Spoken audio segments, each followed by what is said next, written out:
So the last time on this sketchbook series, I did a spread about the general idea of traveling, and then the next page was kind of more about the daydreaming part. The previous two spreads were pretty detailed, and I think this week I'm gonna take the level of detail down a notch. And throughout all of these spreads I've done on my sketchbook thus far, the highlighted tools I've been using are the Arteza Grayscale alcohol-based markers, the Utrecht colored pencils, which are unfortunately now discontinued, the Sakura Koi watercolor traveling set, these Arteza watercolor brush pens, and the Muji pen. And also, I forgot to mention, this sketchbook is just a random cheap sketchbook you can find from anywhere. It's from the brand Piccadilly, which you can find online. And it's not a sophisticated sketchbook. It's not bleed proof. A lot of my mediums bleed through the pages, but that's kind of the least of our concerns with this sketchbook. Let's make the drawing aspect of it fun. So today we're gonna keep this sketchbook spread a little bit more chill. On the previous spreads, you may have noticed that there are a lot more collage-y elements to the pages, with many things overlapping one another intentionally. So today we're gonna keep it slightly more simple. So another part of traveling, which tends to be a part of the whole process, is packing. Deciding outfits and sorting out what you're bringing is usually a big part of preparing for your next adventure. I also just thought it would be more fun for me to spend time just drawing cute things like outfits, hairstyles, and whatnot.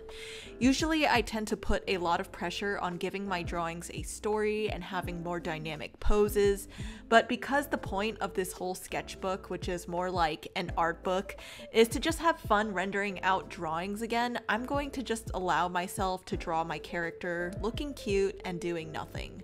Most of you probably know by now that I've been working just independently as an artist for the past 8 months or so. I've been working on the second book of my graphic novel, Mish the Bad Demon, in which you can find the first volume in the links below.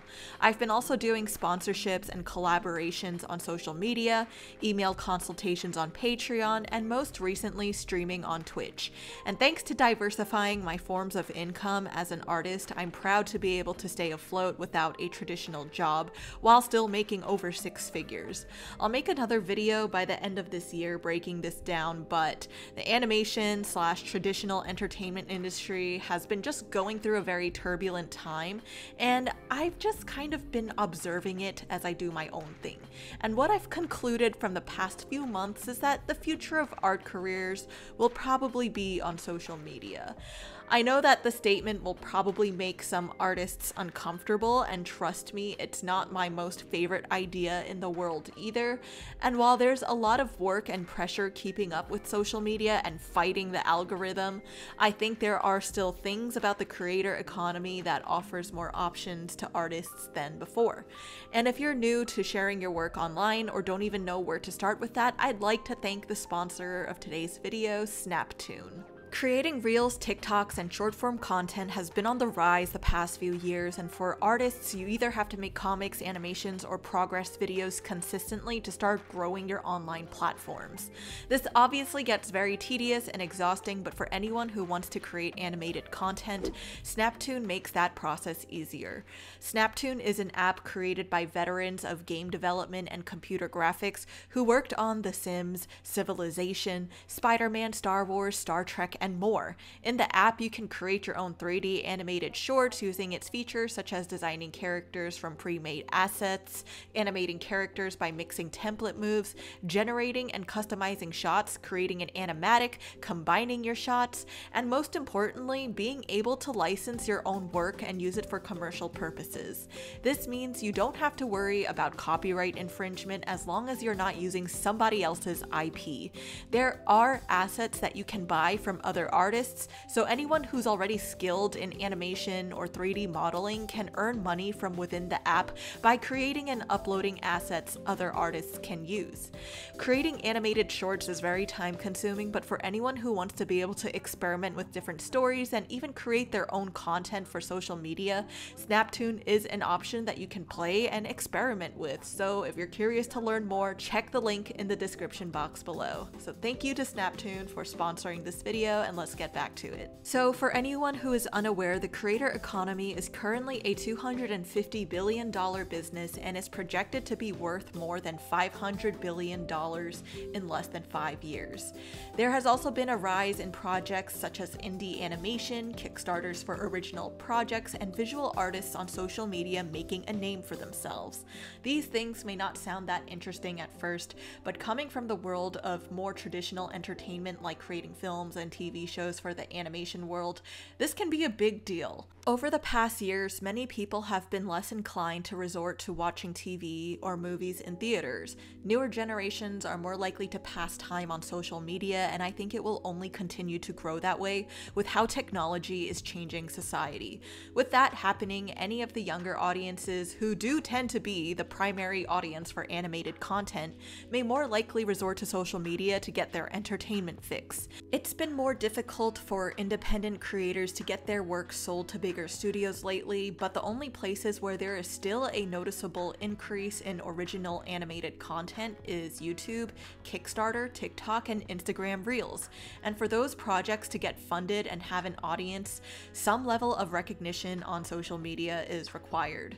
I'm aware I've only been speaking about things like the animation industry, but as for roles like graphic design and illustration, I think their jobs in the traditional space will be more fine, but there could be an increased need for them on social media.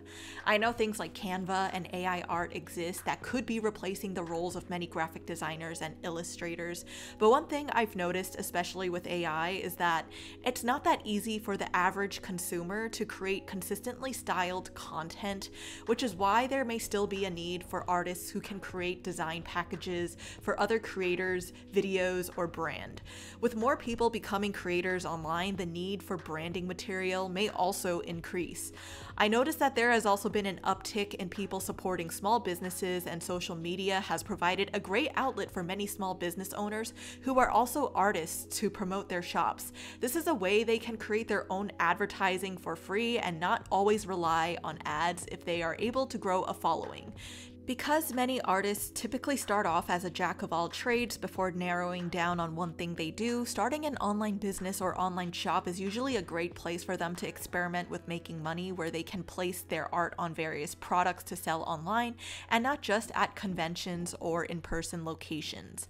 And lastly, for a lot of illustrators, YouTube and Instagram have become a great place for them to grow their own brands as artists.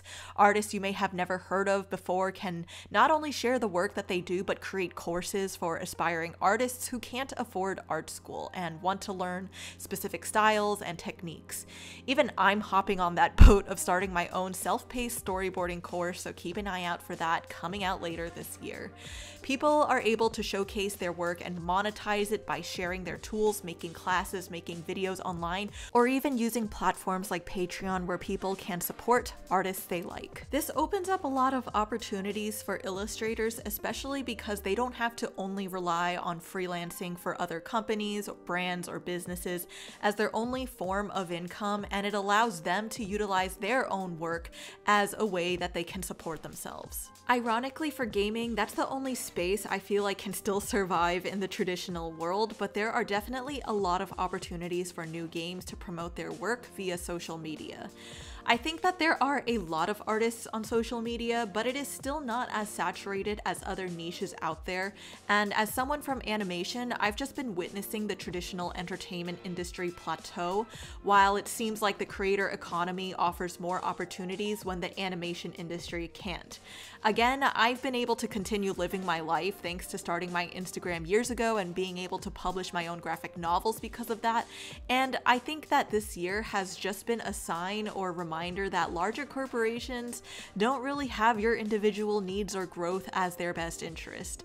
Social media is still a pretty volatile industry with no regulated system. They don't have HR, healthcare, or a pipeline like traditional jobs do, but for some reason I feel like it won't be long until that happens.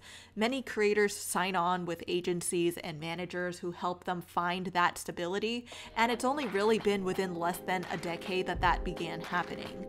I know social media can be a very draining and exhausting place for artists, but to me, so can a regular 9-to-5 job. It's about which poisons you're willing to pick, which sets of pros and cons you're willing to deal with. I'm not closed off to either or, but I just think that as an artist, it's important to keep an eye out with how different industries are doing to preserve your career if you choose to make a living with art.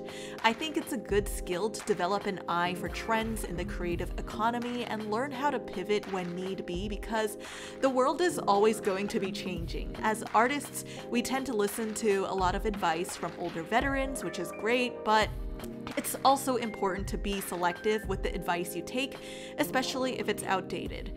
Many tips and tricks can simply change due to the evolution of our world and technology, and it's up to you if you want to change with it. I recently was invited to an event by Patreon called the Patreon Creator Fest, and it was honestly refreshing for me to be surrounded by other creators who aren't just visual artists or animators. I'm pretty used to my own individual niche, but being surrounded by other non-animators was pretty refreshing. I noticed that there are a lot of rules and guidelines I set for myself as an artist based on what I've learned from my own individual industry, but once I was placed back into a broader group of artists, it was pretty refreshing to be reminded that sometimes those things don't matter.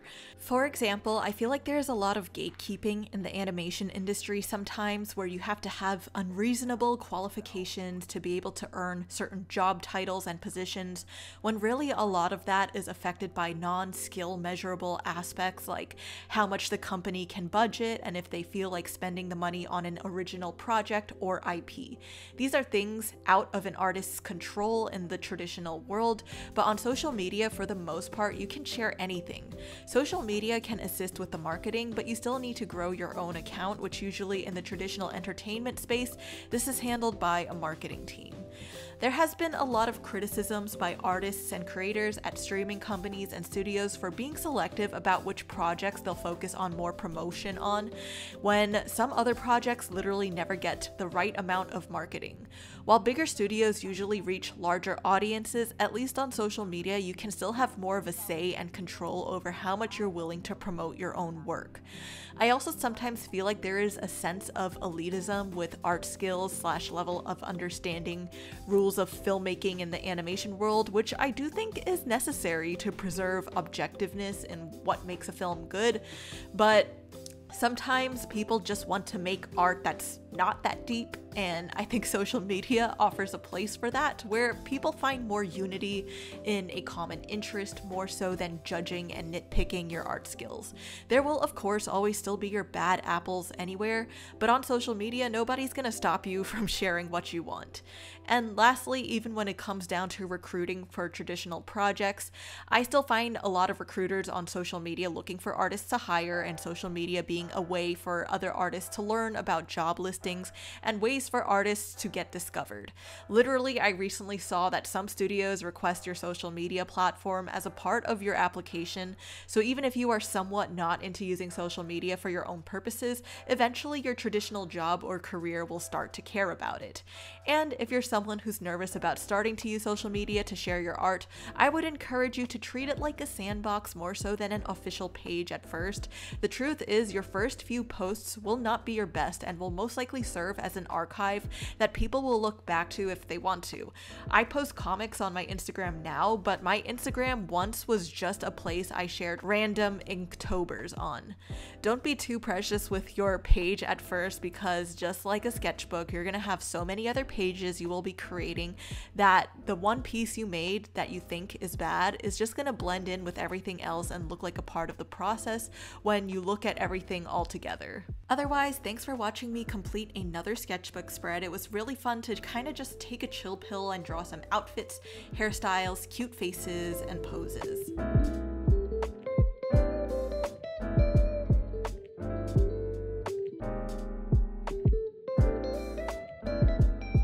Anyway, thank you for watching this video. I hope you enjoyed another sketchbook drawing video. Let me know if you want to see any other types of spreads from my travels, or even like places you would like to see me go to draw spreads of in the future. So let me know in the comments below, and I will see you all in the next one.